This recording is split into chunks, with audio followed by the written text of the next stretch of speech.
Halo semua, selamat datang di video pembelajaran yang pertama. Di video ini saya akan menjelaskan materi dasar pengenalan sistem komputer. Bisa dibilang, ini materi sangat dasar. Mari disimak pembahasan di video ini. Oke, kita bahas yang paling awal. Apa yang dimaksud dengan sistem? Nah, jadi sistem itu adalah sekelompok komponen dan elemen yang digabungkan menjadi satu untuk mencapai tujuan tertentu. Jika mengarah pada sebuah komputer, sistem itu adalah perangkat atau komponen-komponen yang ada di dalamnya. Gitu. Oke ya. Selanjutnya, kita harus memahami apa yang dimaksud dengan komputer.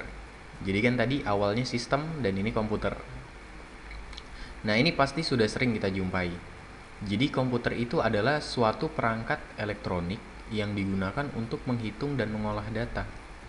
Di era teknologi seperti ini, komputer menjadi sebuah perangkat multifungsi bagi banyak orang. Kenapa?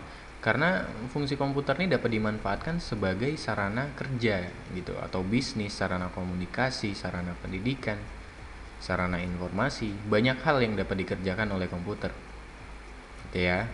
Oke, jadi kita udah bahas nih pengertian dan penjelasan tentang sistem komputer. Jadi kalau bisa disimpulkan, sistem komputer itu adalah kumpulan komponen-komponen ataupun perangkat-perangkat yang ada di dalam komputer.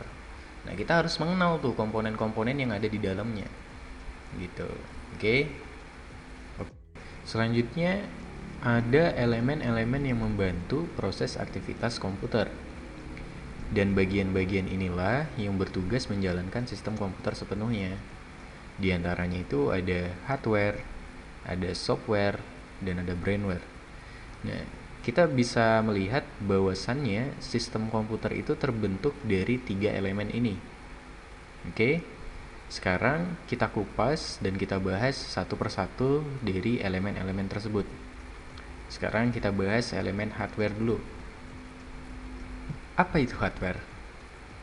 Mungkin kita sudah tidak asing lagi nih mendengar kata hardware di telinga kita. Tapi kita perlu tahu juga apa itu hardware. Oke.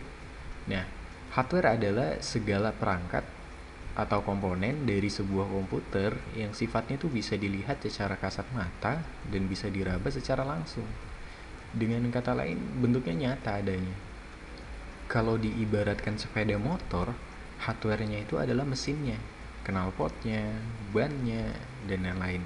Jadi kita udah paham mindset tentang hardware ini ya. Selanjutnya itu adalah fungsi hardware.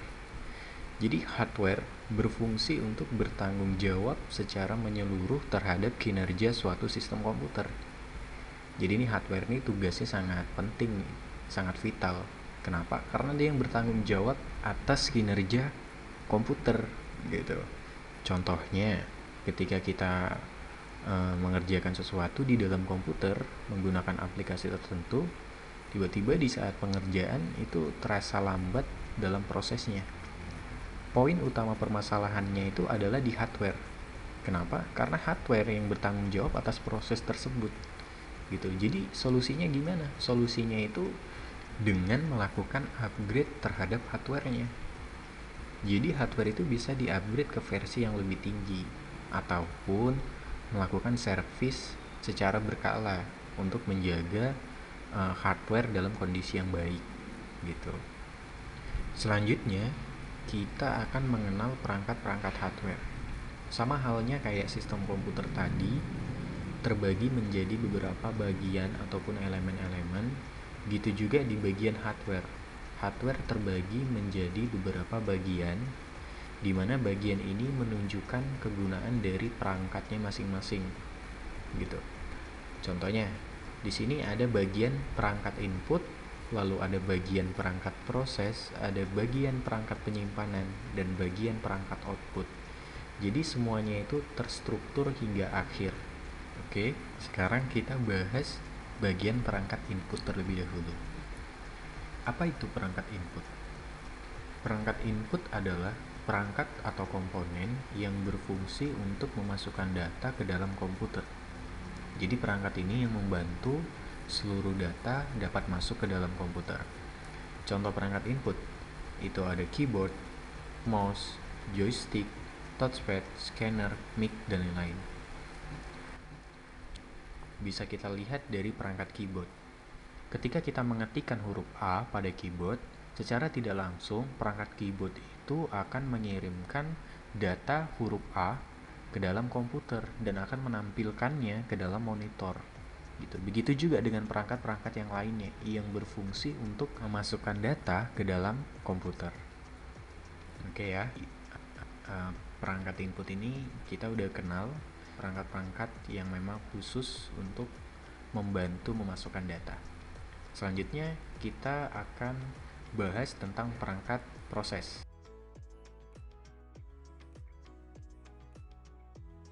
Perangkat proses adalah perangkat atau komponen yang berfungsi untuk memproses data dan mengolah data yang diberikan oleh perangkat input, yang nantinya akan ditampilkan oleh perangkat output. Kemudian masuk di contoh perangkat proses. Contohnya itu seperti Central Processing Unit atau yang sering kita sebut itu adalah CPU, lalu ada Power Supply atau PSU, kemudian ada Video Graphic Adapter atau VGA, kemudian ada RAM, Random Access Memory, kemudian ada motherboard, MOBO. Nah, motherboard ini adalah papan induk dari seluruh komponen yang ada di komputer. Kemudian kita masuk lagi ke bagian selanjutnya, yaitu perangkat penyimpanan. Apa itu perangkat penyimpanan? Perangkat penyimpanan adalah perangkat atau komponen yang berfungsi untuk menyimpan suatu data dalam sebuah komputer. Contoh dari perangkat penyimpanan itu berupa hard disk, flash disk, memory card, CD DVD, dan lain-lain. Kemudian kita masuk nih ke perangkat selanjutnya, yaitu perangkat output. Apa itu perangkat output? Perangkat output adalah perangkat yang berfungsi untuk menampilkan atau menyampaikan informasi kepada pengguna atau user.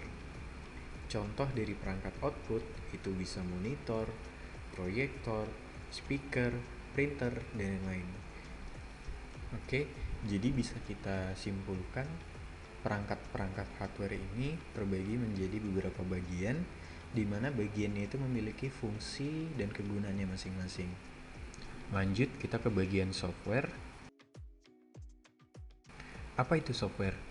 Software adalah perangkat lunak dari sistem komputer yang tidak memiliki wujud fisik, karena merupakan sekumpulan data elektronik yang disimpan dan diatur oleh komputer berupa program yang dapat menjalankan suatu perintah.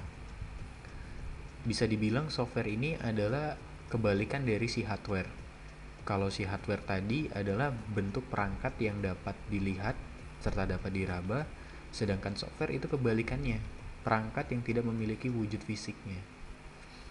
Kemudian fungsi dari software. Fungsi utama software adalah untuk membuat sebuah komputer dapat menjalankan perintah dari user. Software ini bisa dibilang adalah otak tengah dari sebuah komputer. Ketika pengguna itu memberi sebuah informasi ataupun perintah, maka software akan menerjemahkan perintah tersebut ke dalam bahasa komputer, yang kemudian bahasa tersebut akan dikirim ke hardware, lalu hardware akan menampilkannya di output. Nah, seperti itu. Selanjutnya kita akan bahas software berdasarkan jenisnya, yaitu ada sistem operasi dan program aplikasi.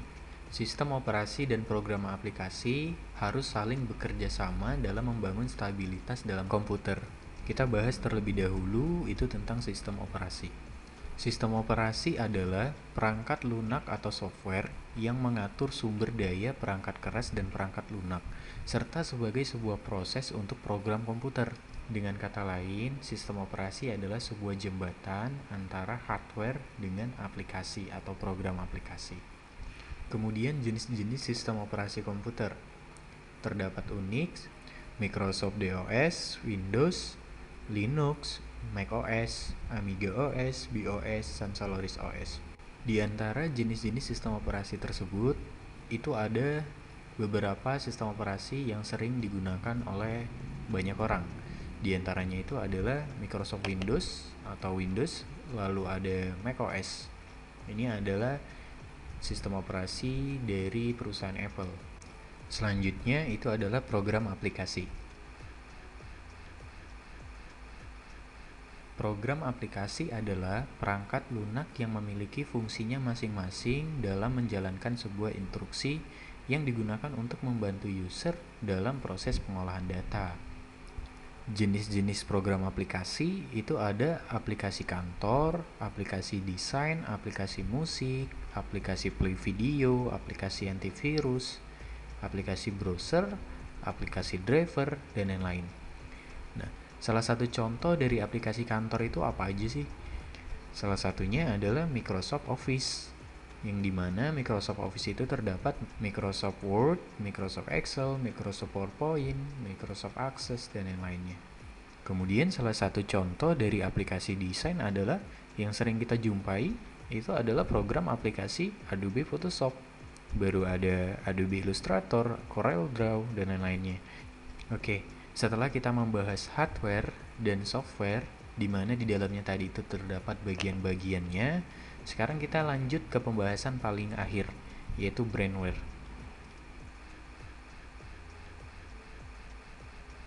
Apa itu brainware? Jadi brainware adalah orang yang menggunakan atau mengoperasikan sebuah perangkat komputer. Contoh dari brainware itu adalah programmer, sistem analis, operator. Nah, untuk programmer itu adalah orang yang membuat sebuah aplikasi, sedangkan sistem analis adalah orang yang membuat ide untuk dijadikan sebuah program aplikasi. Dan biasanya programmer dan sistem analis ini adalah sebuah kelompok untuk membuat sebuah program aplikasi. Kemudian ada operator. Operator adalah orang yang mengoperasikan program aplikasi ataupun orang yang mengoperasikan sebuah komputer. Oke, itu adalah pembahasan tentang pengenalan sistem komputer. Semoga dapat dipahami dan dimengerti bagian-bagiannya.